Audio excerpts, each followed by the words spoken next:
especially fond of this panel is these four authors and the chair are right at the beginning of their careers and they're already making waves. I've chosen these people for their range and depth, so sit back and meet Kia Abdullah, Amer Anwar, Harriet, Tyce, and John Vercher, chaired by the brilliant Chris Whitaker, and once, twice, three times a writer.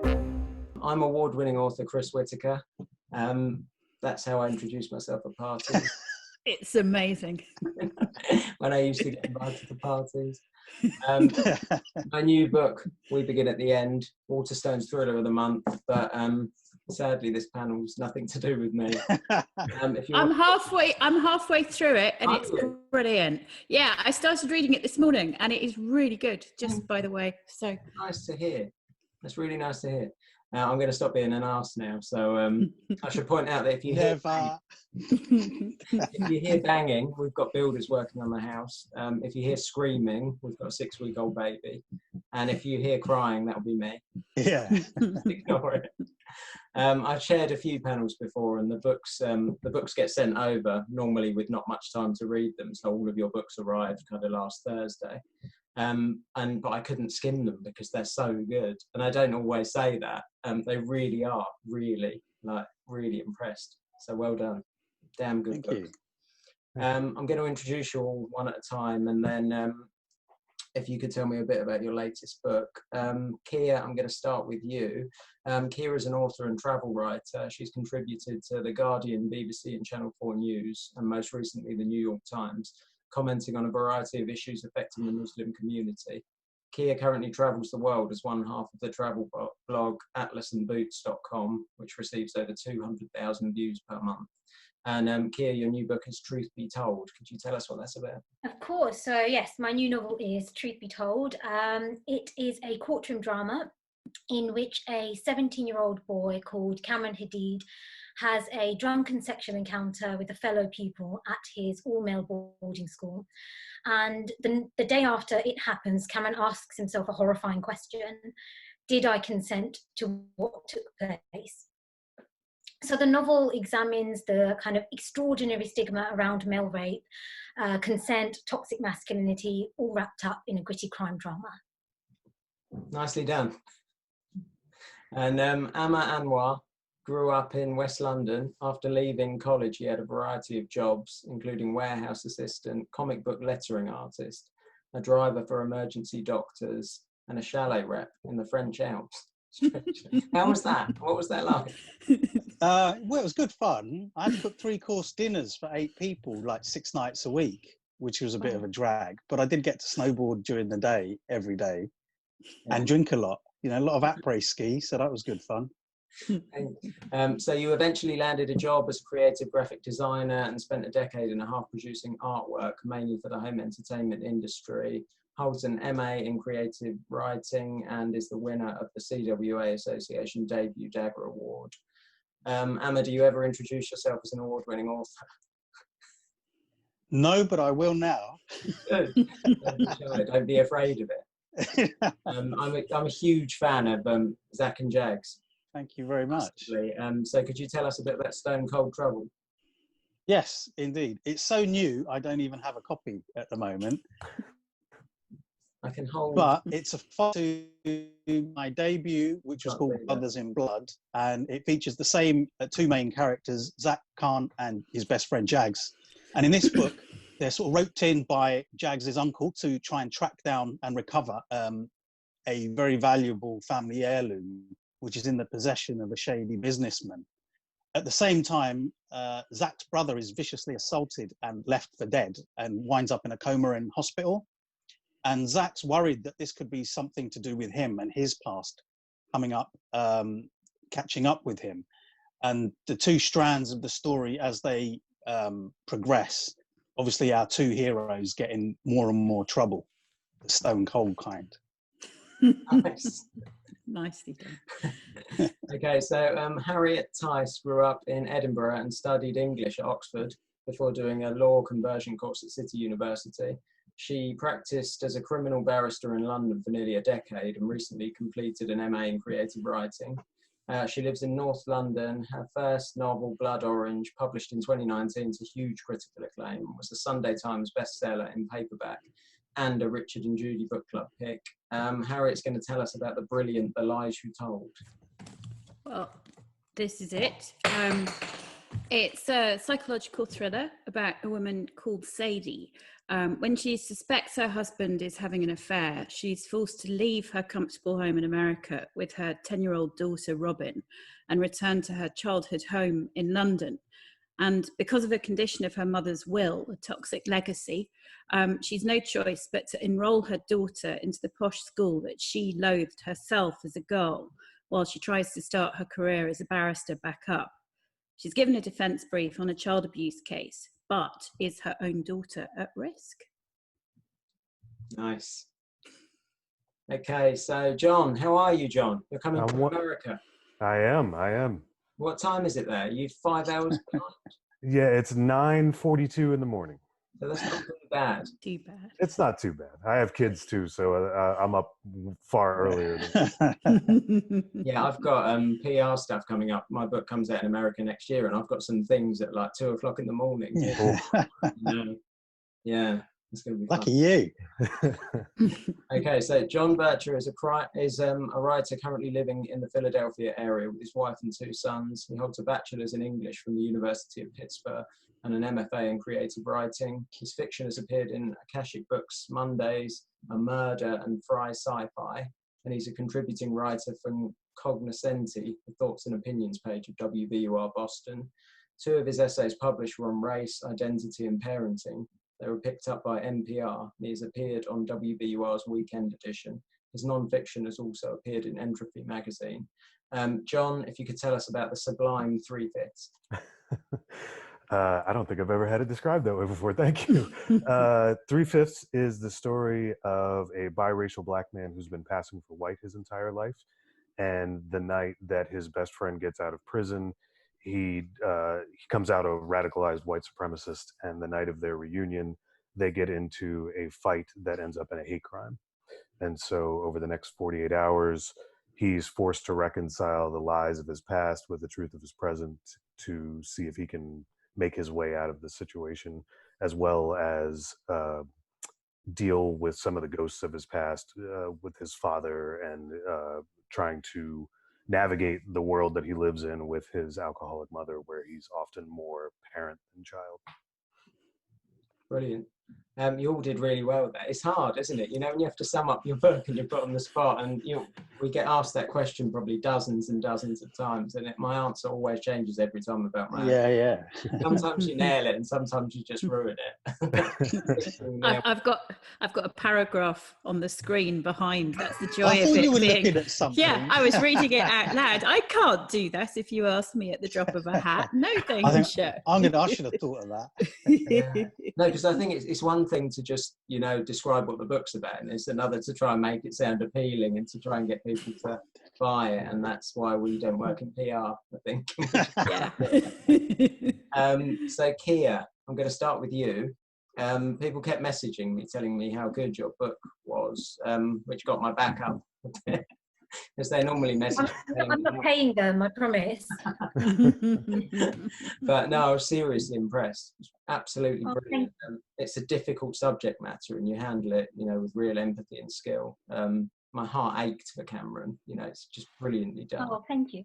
I wanted to ask you about teenage protagonists. I know firsthand how tricky it is to get teenage characters right, and you do it so well with Cameron, Finn, Adam, and I just wondered how you go about writing characters. Sure. So I come from a huge family. I've got 7 siblings, and between them they have 22 kids. So I've got nieces and nephews of all ages. There's brilliant training ground for a novelist. And so, I've got a couple of nieces and nephews, around that age. So it's always really interesting to kind of just hear them speak and pick up on some of the kind of vernacular that they use. I also have a brilliant editor. There were sections where, as an author, your kind of instinct is to show off a little bit and to kind of prove your facility with language. And she had to kind of say, no, you've got to pull it back here because, a 16-year-old wouldn't speak like that. So mostly it's down to other people. Most of it's down to my editor, if I'm honest. She's brilliant. Okay, do you get them to read it then, your family, before? Well, I mean, truth be told, is probably a little bit kind of mature Yeah. for them. You know, I have a 13-year-old niece who's kind of chomping at the bit to read my last book, Take It Back. But I said to her, Mum, probably wait until she's 15. You know, because the subjects are tricky. You know, there's rape, there's kind of prejudice around your faith or your race or gender, and so they're all tricky subjects. And so I would probably prefer that they, you know, are a little bit older before they pick those books up. Okay, and I wanted to ask you about the courtroom scenes and the level of research and how you go about that. Sure. So I have brilliant experts on hand, and so I've got a barrister and 2 solicitors who have been so generous with their time. For the first book, I did spend a week at the Old Bailey, kind of observing the processes, and then the second one was at a different court. So I also spent a couple of days there, and they've been brilliant. One of them warned me not to take pictures because, of course, when you're doing research, you're snapping away. And he said, well, you could get arrested if you're taking pictures in a London Crown Court. So, yeah, I mean, it is tricky because I didn't set out to kind of write courtroom dramas, but of course, you know, you mentioned PR, and I see myself as a kind of a gritty Jodie Picoult. You know, that's where I was kind of reaching. And then the courtroom drama is such a compelling situation for fiction because there's a very clear 2 sides to it. You know, there's a very clear dichotomy, and so that really struck with readers. And so, yeah, it's tricky, but thankfully I've got some brilliant, generous experts, and I think between them they've answered over 100 questions for me. So I'll probably be hitting up Harriet, actually. Harriet. No. I'm out of knowledge. I left years ago. I've used it up now. I've got to move away from law. Thanks, Kia. So Amer, I want to ask you about humour in crime fiction because it's something you do so brilliantly. I'm a big fan, and it's something I aim for in my books, and I know how hard it is to get it right. Zack and Jags is gritty and brutal in places, but I'm holding my sides when I'm reading some of the dialogue, which is kind of refreshing.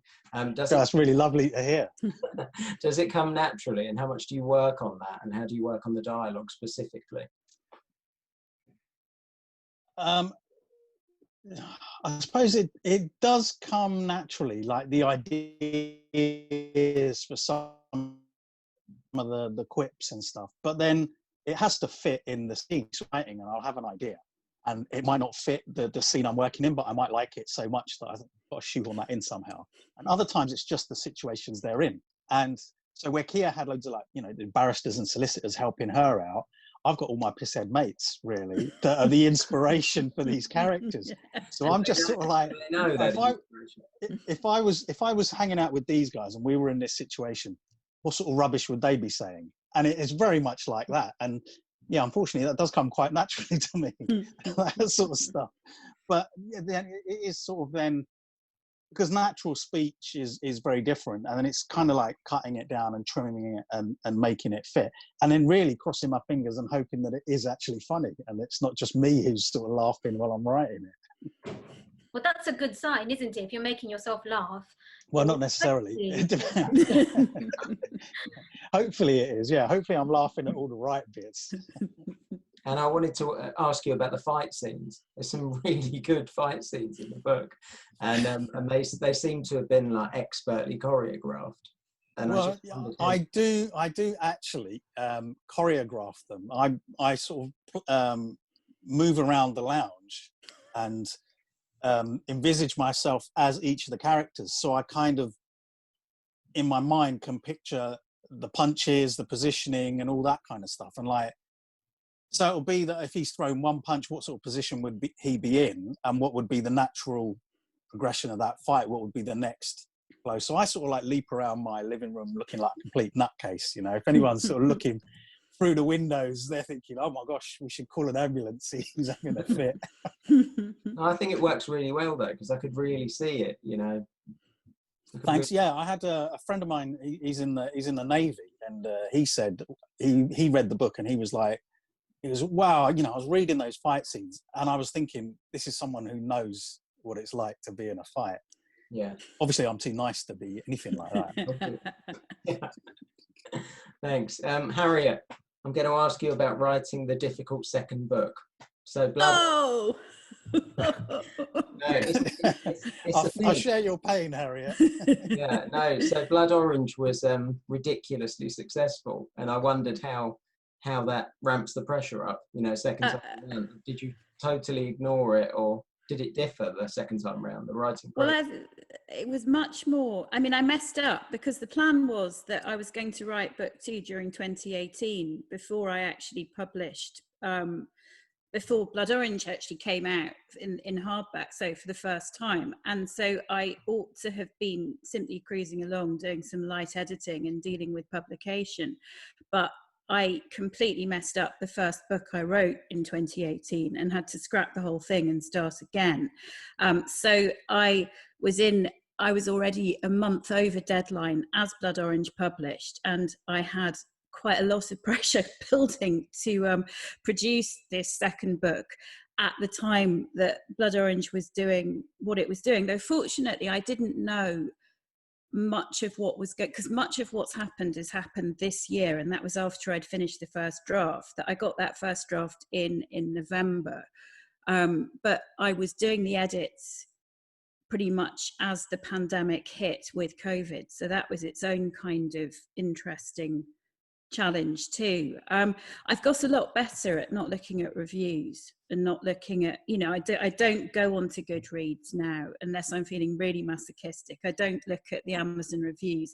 I try not to search any hashtags, and I just hope that people aren't unkind enough to tag me into bad reviews. And I think I've got a bit better at tuning out noise. But I think, I don't know, for me it's more just the idea that there would be any reader expecting at the end of it, because, you know, you write your first book in this glorious vacuum where maybe 10, 20 people at most might be likely to read it, and you have all that freedom. And then the idea that you've signed a contract promising delivery and that there's an expectation and people are sort of saying, who are entitled to say, so how's it coming along? I mean, that it just becoming professional and starting to see it as a job rather than just a slightly embarrassing hobby, you know, it's Yeah. yeah, I don't know. I mean, I think I'm getting better at just getting on with it, but it's hard, you know, it's been quite weird. But I think all of us would have had that though. I mean, it's just Definitely, really strange. Yeah, I did. Second time round felt totally different. It, all of a sudden there were people waiting for it, you know, whereas yeah. Does the third one, are you on number 3? Yeah, so How's that going? Is it easier? Please tell me it's easier. No, it got so yeah, no, it took much longer. So I wrote the first book in about a year, and then this one was 3 years, and I think it will be the same again. Wow. I've got my publisher starting to talk about book 4 and when that might be ready, and I haven't started it yet, and I know it will take another 3 years, and it just you know, it is what it is. Do you know what it's going to be yet? I've got a rough idea, yeah, but I've been working on a teenage book, so YA, that has kind of taken me away from crime for a while. I needed a break after We Begin at the End because it was so long to write and the process was so difficult. And but now I have to go back again because I'm contracted to, and I want to write another crime book. But no, it doesn't get easier. Sorry. Great, Thanks. And I wanted to ask you, so The Lies You Told, without giving anything away, it shines a spotlight on the ugly side of parenting and and just how far people are prepared to go to help their children succeed. And I just wondered where that idea came from. 11 years of children at primary school. I've spent 11 years on the school gate, and I had a certain amount of angst that needed to be sublimated into fiction. Of course, none of the people are real, but there's enough. No, I mean, they're not, because, you know, you'd be calling in the police, let alone social services, to intervene with that sort of level of helicoptering. But no, I mean, from antenatal classes onwards, there's an aspect of competition that creeps in, and it sometimes it can be quite difficult, and, you know, dealing with new groups of people. And so I don't like massive new groups of people and having to fit in with new cliques. And when your children start at school, to an extent, it's not just them negotiating the trauma of the playground, but you are also having to negotiate the trauma of of where everybody fits in the community that's the school, and everyone's different ambitions. And in a way, people are almost at their most raw when it comes to their kids. You know, they've got no I mean, neither do I. You know, none of us have got objectivity, and you have to really strive to be objective and not think that your child's perfect and everyone else is terrible. You know, it's tricky. But now they're at secondary school, well, they're not at school at all, but you know, now that they're at secondary school, there's much less involvement, and I think we're just going to be dealing with the teenage years, which will have their own interesting challenges. But you know, it's all a lovely journey. Really. So John, we're going to talk about 3/5. You mean I don't get to listen to everybody else? No. I was kind of blown away in the best possible way. I knew pretty much from the first page it was going to be my kind of book, and I implore people to go out and buy it because it's so good. And like here, you tackle some really weighty issues in the book. I wanted to ask you about Aaron.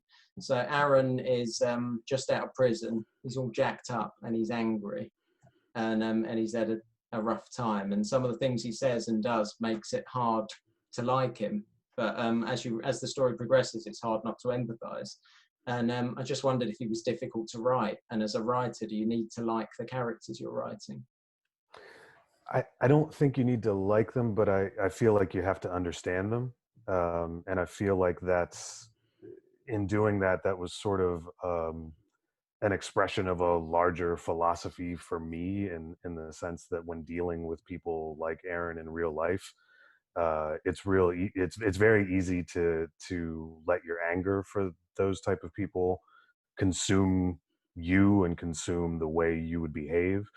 But if you can understand without condoning, I feel like in some ways there is a path to understanding and trying to absolve them of these terrible thoughts that they have.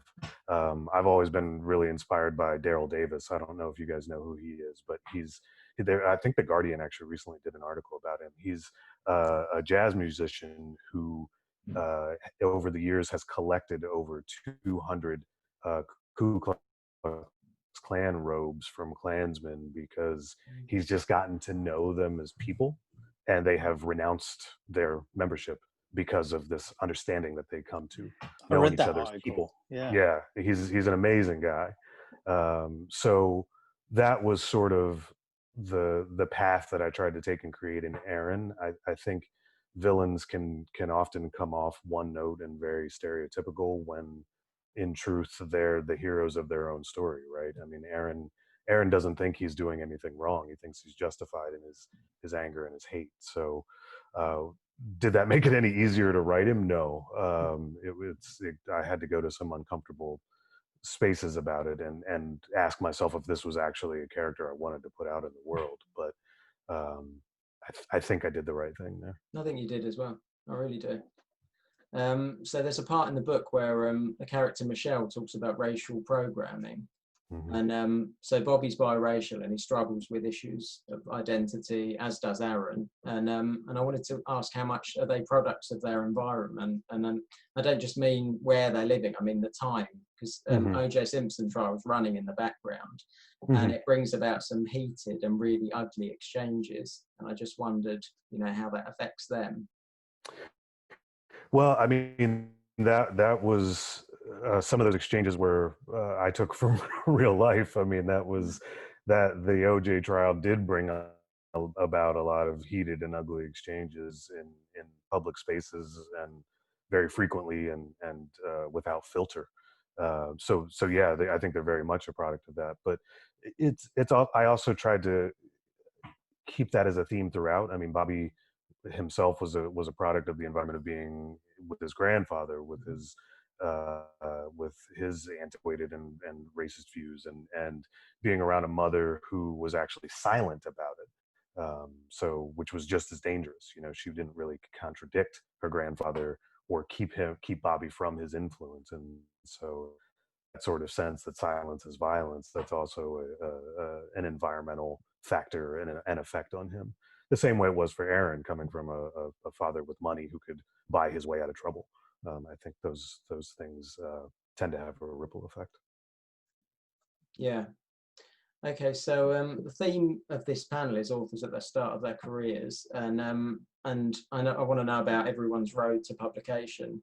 These panels, I know they're watched by tons of aspiring writers, and I know people are particularly interested in how you get an agent, and from there how you end up on the shelves. So Kia, can you tell us your story? Yeah, of course. So it's interesting because the reason I know that Take It Back done really well is people are calling me a new writer, and I'm like, I'm 38 and I've been writing professionally since I was 24, but I completely take it as a compliment because it means that I'm reaching a broader audience, so that's brilliant. But I think it took me I think the biggest hurdle for me was finding an agent. In the UK, I felt that there was a lot of nervousness around Take It Back because it was four young Muslim boys accused of raping a white disabled. Very nervous about taking it on and very nervous about being able to sell it. And so I looked to America. I had heard lots of creatives from actors, musicians, writers saying that actually it's easier to get a kind of foothold in America. And so I queried some agents in America, and out of the first 5 that I queried, 3 wanted the book. And that was a huge difference from the kind of reaction I got in the UK. And so I signed with an agent in the US. She sold to HarperCollins, which was brilliant, and since then it's felt very easy. And that's probably a testament to the team at HarperCollins, HQ, who are brilliant and, came out to bat for the book. They knew it'd be difficult to sell. And yeah, it's done brilliantly well, and I couldn't ask for more. I mean, it is bruising. It's a long road, but one thing I read on Twitter when my book was out on submission is it only takes one editor to say yes, and I think that's that gave me confidence, and I found a brilliant editor, and so yeah, I'm super happy. Brilliant. And Amer? Yeah, so I was writing. I was doing writing classes because I hadn't written anything since sort of middle school. It's about the age of 12, 13. It just wasn't on the sort of on my horizon to be a writer, to actually be a writer. I mean, I fancied it, but I didn't think I'd be able to do it. And when I was doing a writing course, I wrote the first chapter of what would become Brothers in Blood. And I'd heard about the CWA, the Crime Writers Association's debut Dagger Award, and it's for the first chapter of an unpublished novel. So I just sent it off. I thought, I'll get my first rejection on the road to publication, the long and winding road. And a couple of months later, I found out I'd won the actual award. So, which was a bit of a shock. And that got me an agent, and a very well-respected agent. And the first thing she said was, right, I'd like to read the rest of the book. And I said, I haven't written it yet. Like, I didn't expect to win. And so what most people do, I found out subsequently, is that they'll write the whole book and then enter the first chapter. And this competition's open to anyone around the world. So, the people had flown in from the US, and I felt really bad because, there's me, like, not even expecting to win.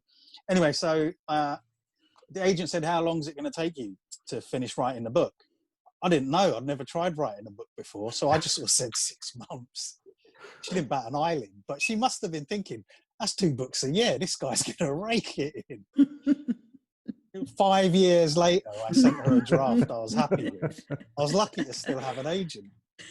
Anyway, so then it took another year or two to working on edits, and then we submitted to about 30 or so publishers. Every single one of them turned it down.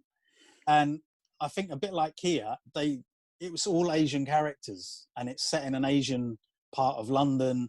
There's a lot of Asian references, and basically it got really good feedback, but there was always a but. It won't quite fit our list. We're not sure how we'd sell it. And then the most telling one was I could never quite visualize it breaking out to a broad audience. You put all that together and read between the lines. But the thing is, all their feedback have been good. It's well written, it's really pacey, great action, great dialogue, blah, blah, blah. And I was like, well, what more do you want? So I kind of disagreed with them, and I set up a fake publishing house, published the book myself, got it into Waterstones, sent it to book bloggers. One of my old bosses runs a printing company, so he printed all my proof copies for free and let me use his postage. So I was contacting book bloggers, and loads of people thought it was a proper little publishing company. And so, I pretended to be my own publisher and my own publicist. Anyway, so I sent all these copies of the book out, and it started getting really good reviews. And then I'd go to like events. I was at Harrogate, and I was like foisting copies on Lee Child and anyone that I could get, just sort of force a copy on. And it's probably languishing, gathering dust somewhere in Lee Child's flat. But and then I was at an event in London, and I bumped into a publisher. Lee Child's mansion, you mean, not Lee Child's flat? I thought he had a really, really plush apartment overlooking Central Park. So with giant pencils. And I met a publisher who just set up an imprint at Little Brown, but who was looking for books that weren't being published, but that deserved to be published. So I told her about the book. And she said, "Oh, send it to me." And so I sent her a copy of the book. And then a week later, I was signing a 2-book deal with Dialogue Books, who are an imprint of Little Brown. And just as a little, because it got turned down by everybody, but then the year it came out, it was picked by the Times and the Guardian as one of the thrillers of the year. Nice. So there. That was such a good answer. So Harriet, can you top that one? No, not remotely. Mine is a very, very boring. I mean, I wish mine had been. No, but and you forgot the detail because of your graphic design, that you designed your own sort of logo for your publishing company, didn't you? Which I love that detail of your story. It's brilliant. No, I mean, it did take ages. It did take me about 8 years from starting writing. I mean, I didn't write. I wrote poetry when I was a teenager, and it was all right. And then I discovered Sylvia Plath, and it went very downhill.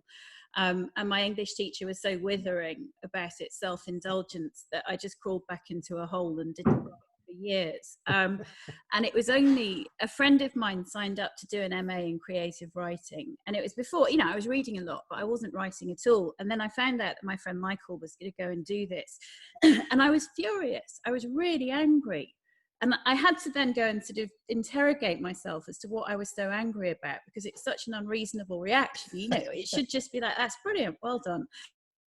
And then of course I had to realize I was just jealous as sin.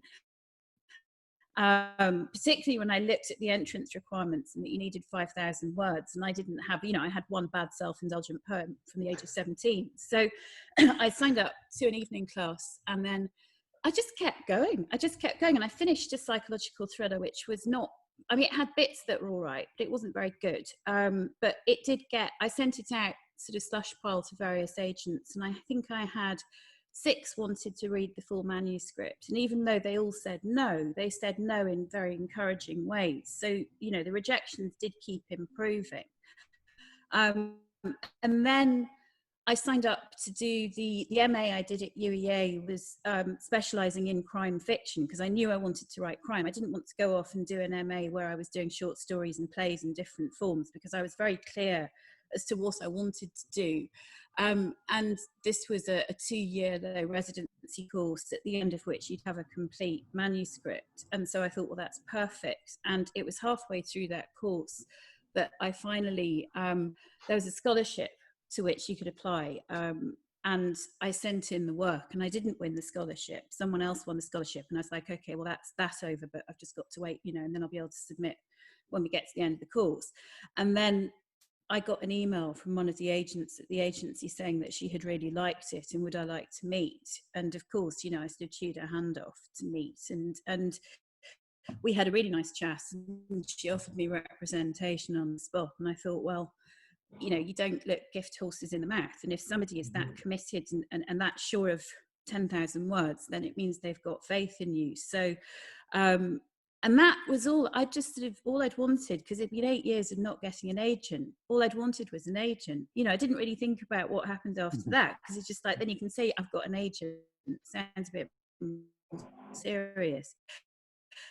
And a few months later, she said that it's ready to submit to publishers. And you just think, well, what does that mean? And then it all happened, 8 years, and then 4 months, 5 months. And then it was being preempted. And then, you know, there was a couple of years before it was published, but then since then, yeah, it's I mean, it does look as if it's all come out of nowhere immensely, but there is a lot of rejection behind it. You know, it isn't, I did have to get a lot better at what I was doing. So, but yeah, it doesn't top Amer's story, sorry, which is just brilliant. I think it's a great It story. was pretty good. It was good. Yeah. How about you, John? I got to follow all that. So mine was actually in some ways similar to both of their stories. I graduated with my bachelor's in English, but I decided I was going to need to pay rent and eat. So I didn't pursue writing immediately after. My parents were both in healthcare. So I became a physiotherapist for 10 years, but I didn't enjoy it.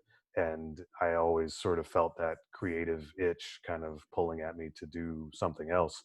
And luckily I married a woman much smarter than me, and she said, you need to stop doing what you're doing and go after what you want to go after.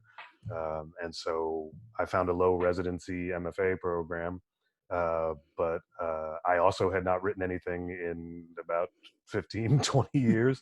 And so I had to come up with a sample to apply. And I had originally written 3/5 as a screenplay when I was an undergrad. And so my wife again said, well, why don't you try novelizing that?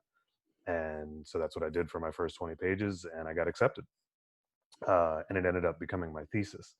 The mistake I made, though, was thinking that when I graduated, it was ready to submit to agents. So that was a nice crash course in rejection and how to get thick skin. But the one thing I did learn from the rejections was to look for, this is something I try to tell other writers, I looked for consistency in the rejections.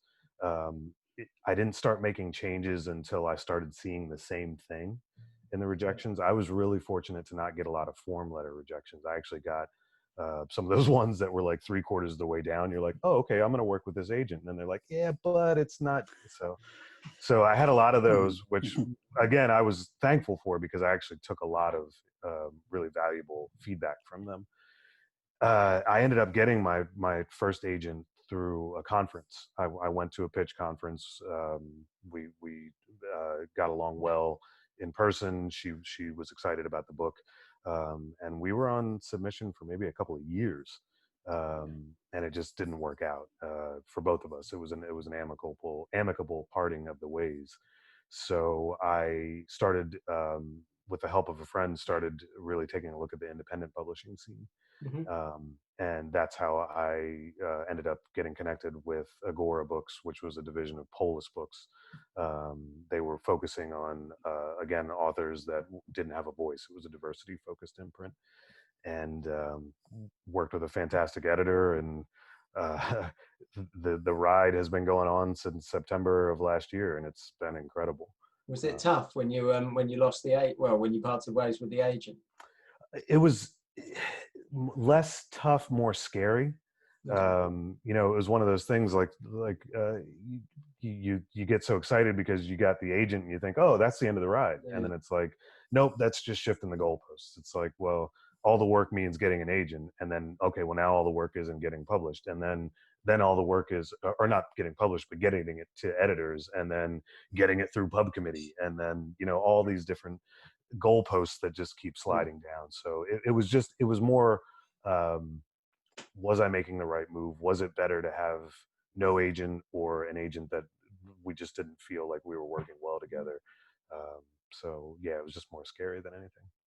Okay. So you've got your agent, you've got your publishing deal, and how much work is done editorially? How different is the first draft compared to the book that that ends up on the shelf? Kia?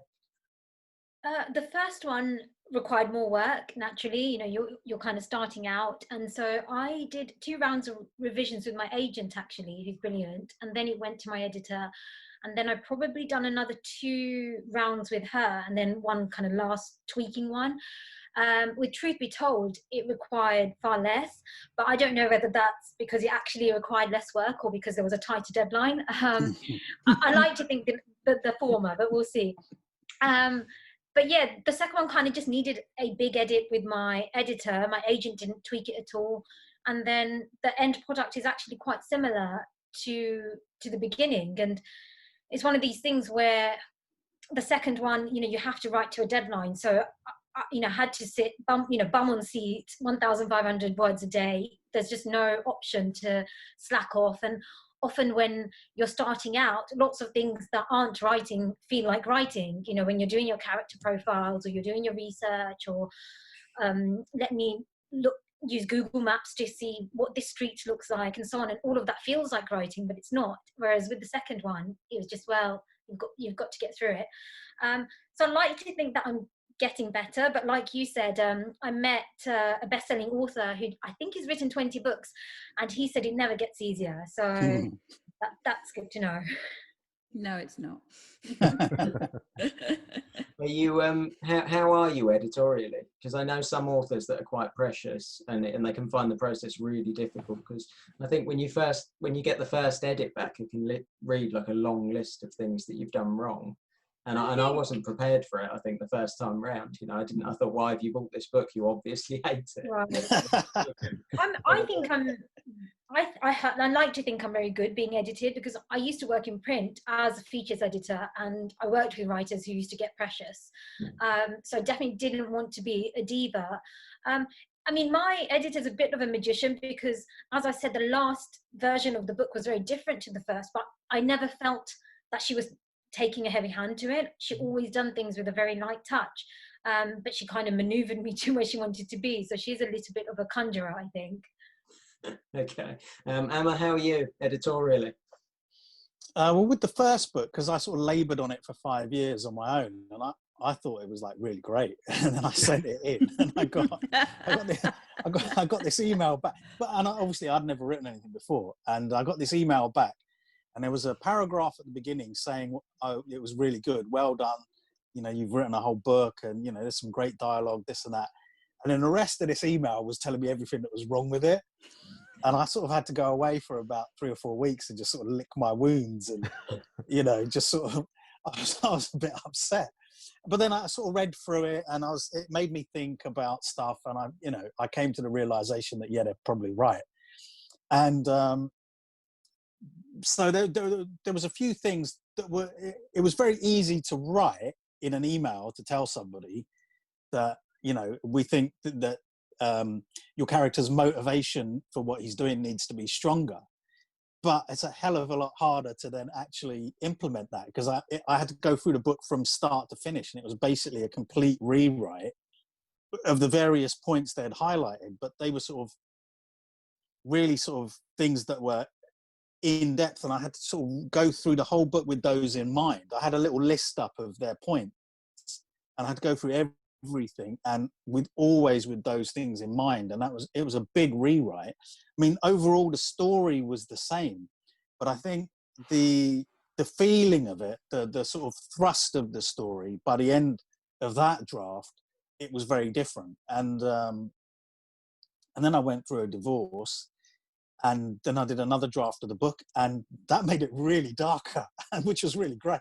But don't tell my ex-wife. And then it was really good. And then it went to my agent, who has an in-house editor, and then it just needed a little tweaking.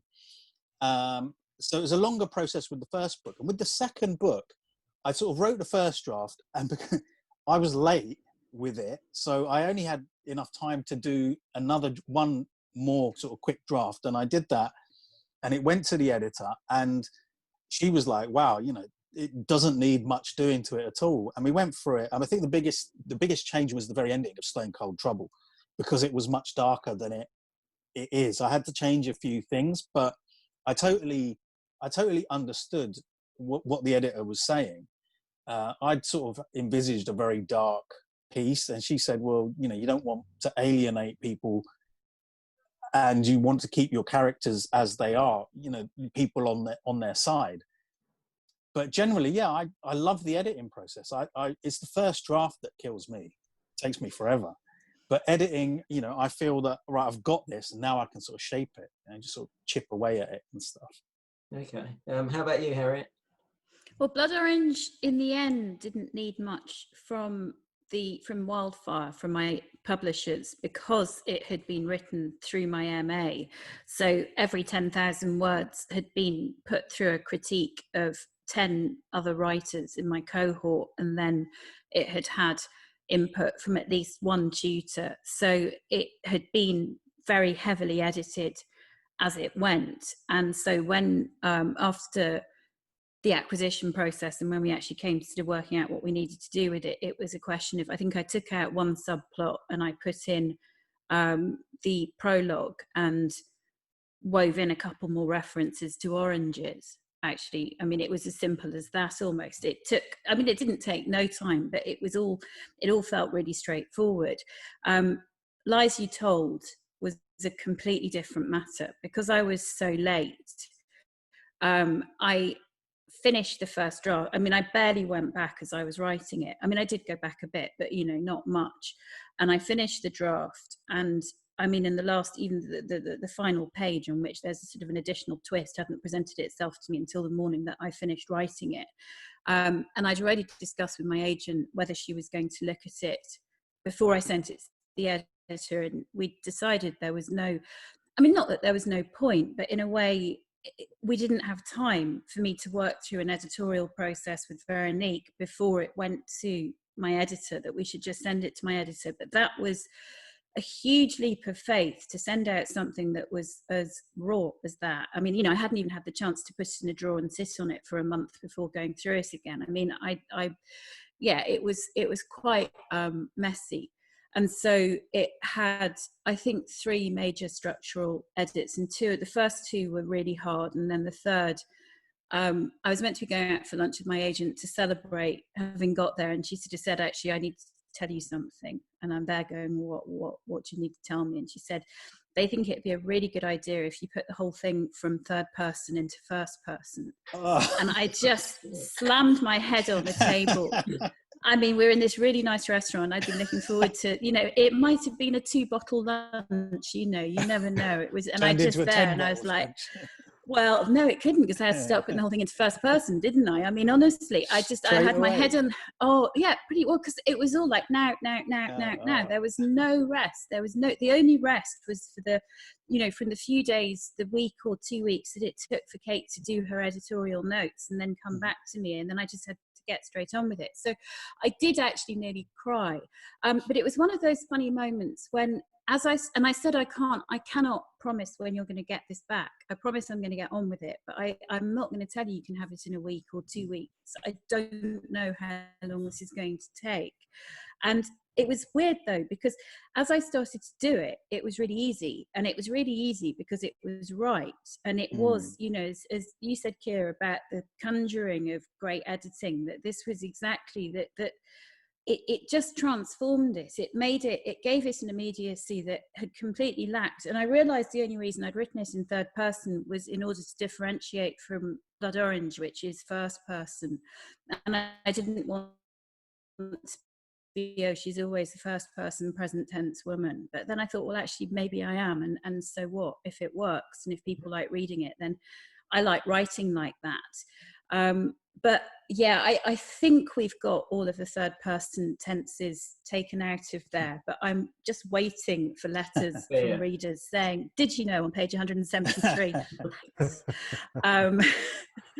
But it was, I think though that it was a really good exercise in trust. It's really developed our relationship between me and Kate, between me and my editor, because I now trust her not to go screeching away going, oh my God, you're terrible, this is the worst first draft I've ever seen in my life. That she's able to, to take the coal and turn it into, I mean, not necessarily a diamond, but hopefully a little bit Swarovski kind of crystal. There's something a little bit glittery. There's a lot more glittery than it was to start with, I can tell you that anyway. Thanks, Harriet. So John, I'm guessing from screenplay to book, there was some major work involved? Yes and no. I think because I had the benefit of cobbling it together as part of the MFA program made that a lot easier. And I think that's actually why I kind of enjoy the editorial process. I actually liked workshopping, even as brutal as it could be. I think maybe I'm just a little bit masochistic, I don't know, but it also just, there's something about what we do that's often very solitary. I mean, even when we're doing, even when we're working with beta readers and things of that nature, I think that much of it happens in a vacuum. And so that collaboration to me is actually kind of enjoyable, even when it stings sometimes. So yeah, and I only have one book to go on at this point, so I don't know how in-depth an answer I have. Although second book is out on submission now, and it was and my agent is very much an editorial agent, and probably even less editing on this one than on the first. So I guess that's good.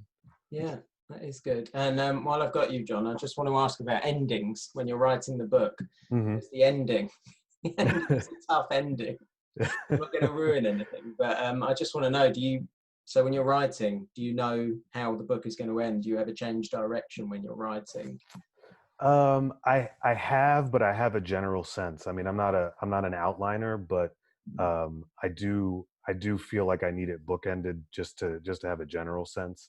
I tend to write more character driven than plot driven, so I don't really have a steady through line, but I do like to know how I'm going to start and how I'm going to finish. So yeah, I had a pretty good sense how this one was going to go. Okay. So finished draft, holding the proofs. What happens next? Let's talk about PR, social media. Social media, is it necessary as an author? I saw an agent on Twitter saying that it doesn't correlate to sales at all. But then I was advised when I first signed with my agency that you should have some kind of presence or some way for readers to contact you. Kia? I think it's useful. I know I've been told that Instagram does convert to sales. Twitter doesn't necessarily. But I think, at the top you mentioned that I run my own travel blog, Atlas and Boots. And for a long time, I was trying to, make it as a writer in the mainstream, and was, hitting my head against lots of gatekeepers. And when I started my travel blog, and now it's read by 250,000 people a month, I really saw the value of building your own tribe, building your own readership, and being in control of the kind of conduit to that audience. And so I very much see the value in building your own audience, whether it's through a blog, social media, a newsletter, and all of that. And maybe it doesn't translate to sales straight away, but there's this idea in advertising that you need to be exposed to something 3 times before you begin to trust it or recognize it. And I feel that, if somebody retweets me into somebody else's feed, they may not go and buy my book, but then if they see me in the local press or on the radio station or in a bookshelf, they may recognize my name. So I think it's all, I see it as top of funnel, and eventually it will lead to a sale. So I would always advise kind of writers at the beginning of the career, get on social media. Don't get obsessed with it. It's not the be all and end all, but I do think it makes a difference. Okay. Amer, do you do Twitter? I do Twitter, yeah, and Facebook, a little bit of Instagram. I've got a website. I've got a newsletter. Well, supposedly, I've never actually sent one out. I should have said. Sorry? Is there anything you don't do? Well, no, I'm available for birthdays and whatever.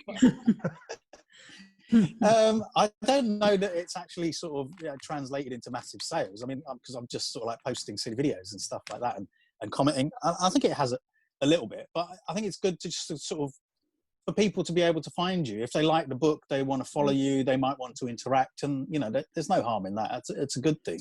And I think as writers, we want to find a readership, and so anything we can do to make it easier for them to find us as well, that's that's a good thing. And you don't have to, as Kia said, you don't have to go overboard with it, and it's just there as something that you can do. I don't think there's writers that are on it a lot, and there's writers that aren't on it so much. I mean, at the end of the day, if it's a good book, it'll find a readership. Yeah, that's right. How about you, Harriet? Have you had messages from readers? And yeah.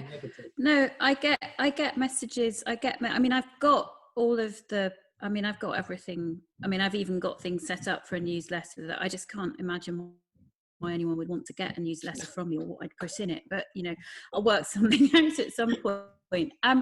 No, I do get messages. I get, because Instagram, you can't stop people from messaging you. Sorry, that's not meant to sound hostile, but you know, you do sometimes get stuff you don't necessarily want. And you know, some of it's very, when, as I say, I was editing Lies You Told at the beginning of lockdown, and it felt like a remarkably futile exercise, you know, in the teeth of great NHS bravery, and you're sort of there making stuff up and moving words around. And then I started to get messages from people who were reading Blood Orange and saying how much they were enjoying the distraction, and you know, even people who are working for the NHS saying how much they liked their downtime to escape. And so that was, it was a big kind of incentive to get on with this and to think, well, this isn't, you know, entertainment is a valid thing to have happen.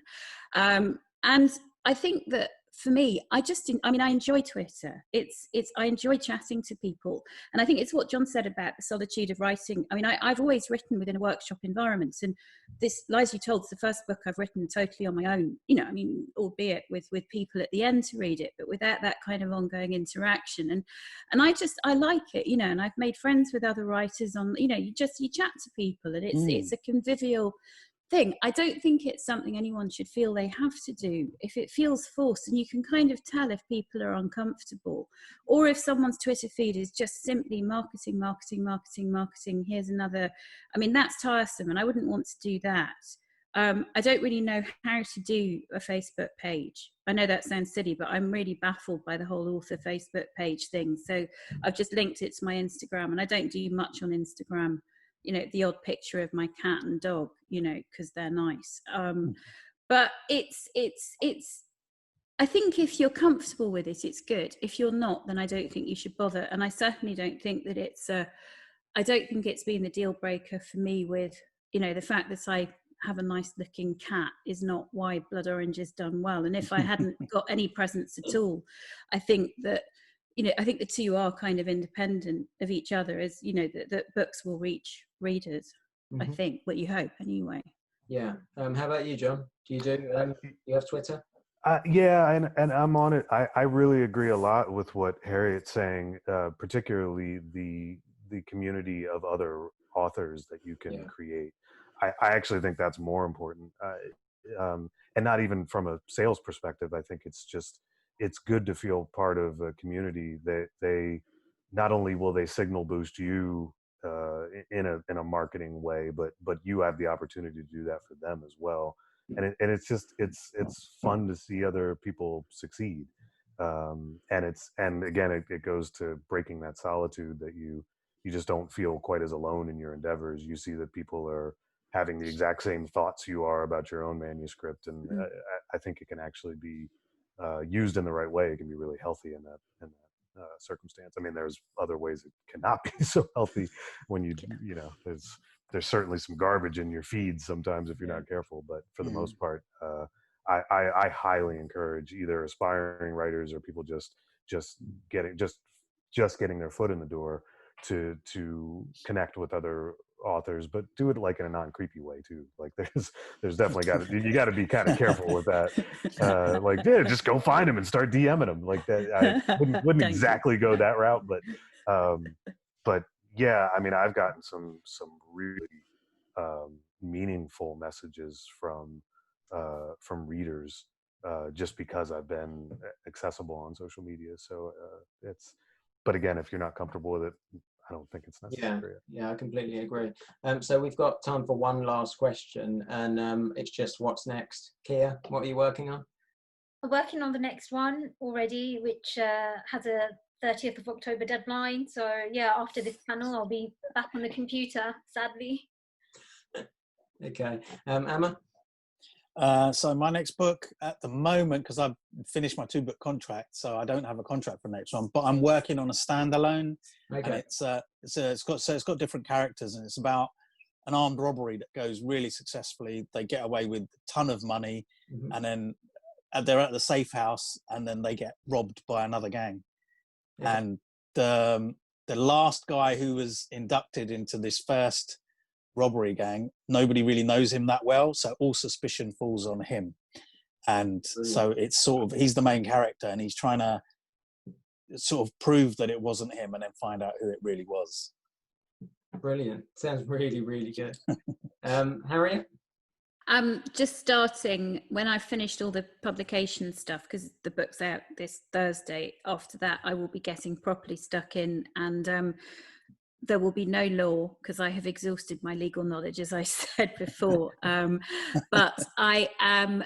A lot of it is going to be set in Edinburgh, which is my hometown, and I'm really excited. Actually, I keep looking at, looking at Street View is writing.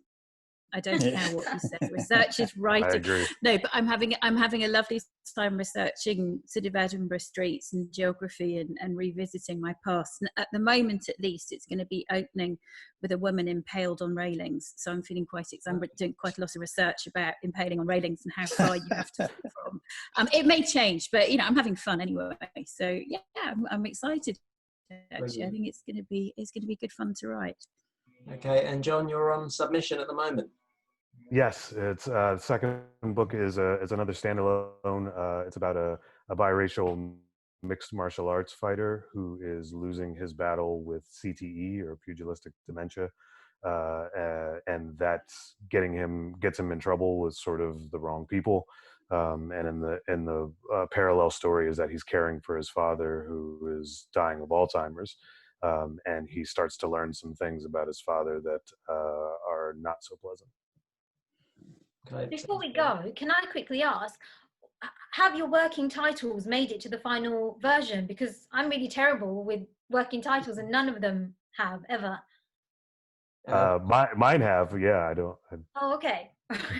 Blood Orange did. Blood Orange did. Thank God, because that was a hill I would have died on. But I had something terrible about tongues for the second one, and they said they didn't think having tongue on the cover was a good, and I thought, that's fine. I don't feel strongly about this. You do what you want to do. So we have what we have.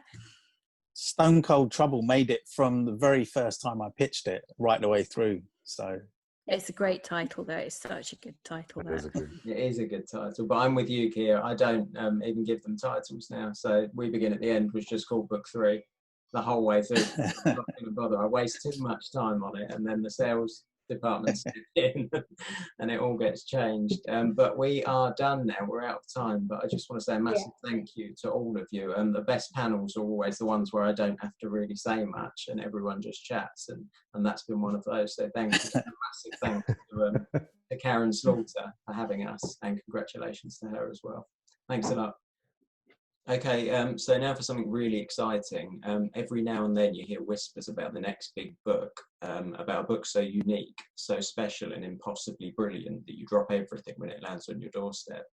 I was nervous when I turned to the first page because I was certain it couldn't possibly live up to the kind of hype that's sweeping through the publishing world at the moment. And then I started reading and I couldn't stop, because it's not just everything they said it would be. It's also one of the finest debuts you will ever read. It's Girl A. It's coming in January, and here's a sneak peek.